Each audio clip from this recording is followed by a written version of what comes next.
día 2 tenemos la oración es tan necesaria como mi alimento diario. La oración es tan necesaria como mi alimento diario. Hay varias otras partes de este modelo de oración que hallamos en Mateo 6 que demanda su atención. En el versículo 11, por ejemplo, dice, el pan nuestro de cada día, dánoslo hoy. El concepto de pan nuestro de cada día representa lo que necesita para mantener su vida hoy. El énfasis está sobre lo que usted necesita y no necesariamente sobre lo que usted desea o piensa. Hay que tener una diferencia entre lo que necesito y lo que pienso o lo que deseo simplemente, ¿no? Deseo un auto último modelo, deseo, no sé, una tablet, deseo un celular de última generación. Bueno, puedo desearlo, pero de repente no es lo que necesito, ¿no? Pero la idea es orar por las necesidades, el pan, el alimento, el sustento, el abrigo, el trabajo. Entonces son necesidades importantes, ¿no? Filipenses 4:19, por ejemplo. Filipenses 4:19. Leemos así. Mi Dios pues suplirá todo lo que os falta conforme a las riquezas en gloria en Cristo Jesús. ¿Qué va a hacer el Señor? Va a suplir nuestras necesidades. Cuando oramos al Señor, debemos de pedir al Señor por esas necesidades. Dice, la invitación a pedirle a Dios por el pan de cada día se extiende no solo a sus necesidades físicas, sino a todas sus necesidades. Mencione algunos de otros tipos de necesidades que existen en su vida, aparte de las físicas. Entonces usted puede llenar ahí algunas necesidades que tiene. Trabajo, tener un sueldo mejor para poder de repente cubrir las necesidades que nos están cubriendo, ¿no? Ahorita en este tiempo por provisión para pagar los alquileres, para pagar las cuentas, ¿no? Muy bien. En el versículo 12, el 6:12, seguimos en Mateo 6:12, dice, y perdona nuestras deudas como también nosotros perdonamos a nuestros deudores. Las palabras deudas y ofensas son algunas de las que la Biblia utiliza para referirse al pecado. Jesús enseña que le pidamos a Dios que perdone los pecados específicos que hayamos cometido y que perdonemos también a los demás. Nosotros tenemos que ir a Dios y pedirle que nos perdone nuestros pecados. Y también nosotros perdonar a aquellos que nos han ofendido. Si yo no pido perdón por mis pecados, por mis faltas, y no estoy dispuesto a perdonar y guardar rencor, estoy guardando rencor, entonces no me va a escuchar Dios. Si quiero que me escuche, debo de pedirle perdón, confesar mis pecados, y debo de también poder estar dispuesto a perdonar a aquellos que me hicieron daño, ¿no? En el mismo versículo 14 al 15 dice, porque si perdonáis a los hombres sus ofensas, os perdonará también vuestro Padre Celestial. Mas si no perdonáis a los hombres sus ofensas, tampoco vuestro Padre os perdonará vuestras ofensas. Ahí está. No voy a ser perdonado si yo no perdono. Efesios 4:32 y Colosenses 3:13 son versículos que también resaltan sobre el perdón, perdonándonos unos a otros. Algunas preguntas, si hay algunas personas en su vida en la cual usted no ha perdonado, tiene que hacerlo. ¿Por qué no ha perdonado a esa persona o personas? Respóndelo, ahí puede responder. Es posible que las heridas y la amargura causadas por esa persona que usted no ha perdonado sea la causa de que usted luche con los sentimientos de culpa y sienta que sus oraciones no llegan a ninguna parte. Puede ser que sí, ¿no? Por eso hay que perdonar, hay que pedir perdón. Si hay alguna persona en su vida que usted no ha perdonado, ¿cuál es el paso bíblico que debe tomar? Si todavía no has perdonado, entonces perdona, ¿no? Perdona. Mateo 6:13 dice ahí, y no nos metas en tentación, mas líbranos del mal. Y es otra forma de expresar esta petición, es pedirle a Dios que no permita que usted y yo seamos arrastrados a la tentación. Esa es la idea. Señor, no permitas que caiga en la tentación. Líbrame de la tentación, ¿no? Y eso es importante pedir. Somos como hombres tentados por lo que miramos, por lo que deseamos, y tenemos que tener cuidado con nuestros ojos, con lo que estamos pensando. Así que debemos pedir al Señor siempre que nos libre de las tentaciones, de los malos deseos, ¿no? Santiago 1, del 1 al 4, estos versículos hablan de un tipo especial de tentación que aquí el Señor define como la prueba de su fe. Este tipo de prueba le fortalece. ¿Ah? Entonces, ahí en Santiago dice que debemos estar soportando o ser fuertes en las diversas pruebas que el Señor nos permite. Esto nos fortalece, ¿no? En Santiago 1, del 12 al 15, este tipo de tentación se menciona es el caso cuando su naturaleza pecaminosa le impulsa hacia el pecado. Esta tentación no proviene de Dios, sino de su carne, ¿no? Hablando de prueba, ¿no?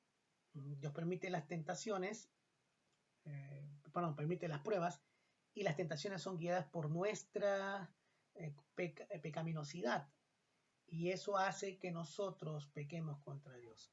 Por eso debemos de pedir al Señor, líbrame de las tentaciones, ¿no? Líbrame de las tentaciones. Jesús le enseña a orar pidiendo fortaleza para tomar las decisiones correctas y no permitir que los deseos personales le arrastren hacia la trampa de las muchas tentaciones de su vida. En otras palabras, ore que el Espíritu de Dios controle, le guíe, en lugar de ser controlado por su naturaleza pecaminosa. No es pecado ser tentado. El pecado resulta cuando usted cede a la tentación al permitir sus deseos le controlen. Entonces, estemos orando para que el Señor nos ayude a tomar decisiones correctas sobre ciertos momentos de tentación. El mundo y el reino pertenecen a Dios y no a nosotros. Debemos vivir nuestras vidas para agradarle a Él en lugar de esperar que Él sirva a nuestros deseos, ¿no? Tuyo es el reino y el poder. Entonces nosotros debemos de más bien buscar la forma de servir, ¿no? Ayer aprendimos que la oración sirve para descubrir los propósitos divinos y no dictaminar lo que nosotros deseamos que Él haga. ¿Cuál es una tentación específica que le frustra? Bueno, escríbela ahí y ora por eso. Ora en este momento que Dios no le permita ser arrastrado por la tentación que mencionó arriba, sino que le dé el poder de vivir rectamente y de glorificar su nombre por medio de la transformación de su vida. Avanzamos con el día 3. Mi oración debiera ser una comunicación completa. Efesios 6:18, lo vemos ahí. Y hay una pregunta: ¿cuáles son los todos que menciona este versículo? Los todos. Es interesante. Dice ahí, orando en todo tiempo, con toda oración y súplica en el Espíritu, y velando con ella con toda perseverancia y súplica por todos los santos. Son los todos que mencionan este versículo. Son 4. En primer lugar, todo tiempo. En segundo lugar, toda oración y súplica. En tercer lugar, toda persona. Orar por toda persona. Y 4, por todos los santos, ¿no? Velando en ella con toda perseverancia, con toda perseverancia y por todos los santos, ¿no?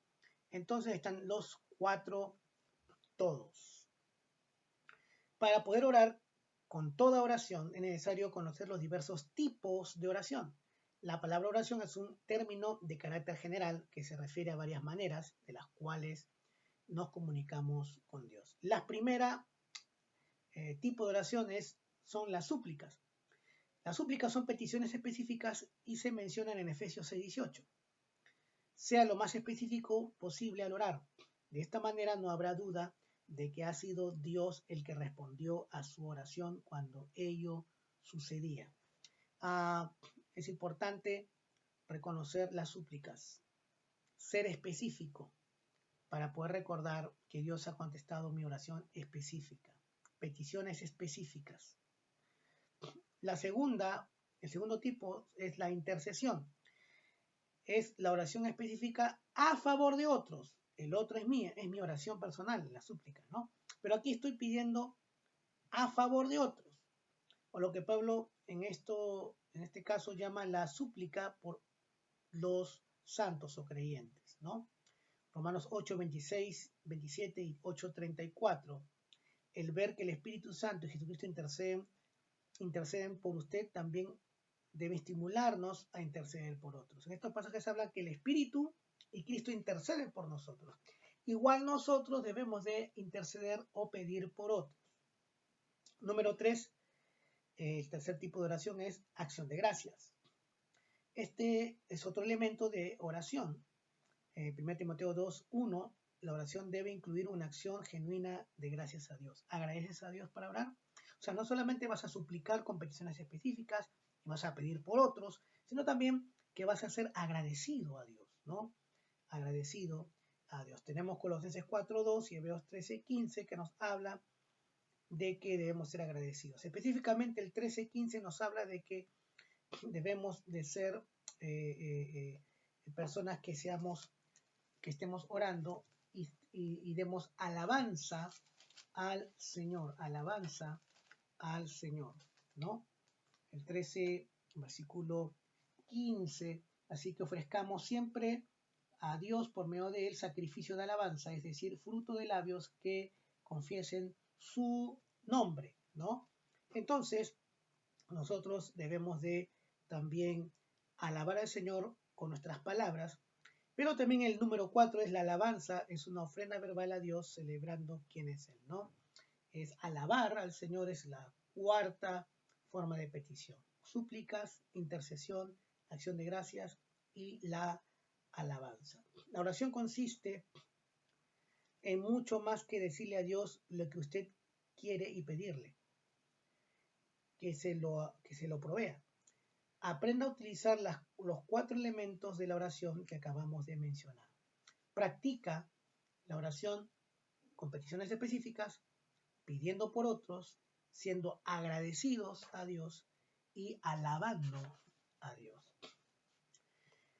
Alabanza. Escriba por lo menos 3 aspectos del carácter de Dios por los cuales usted alaba. En este caso, 3 aspectos del carácter de Dios. O sea, ¿cómo es Dios?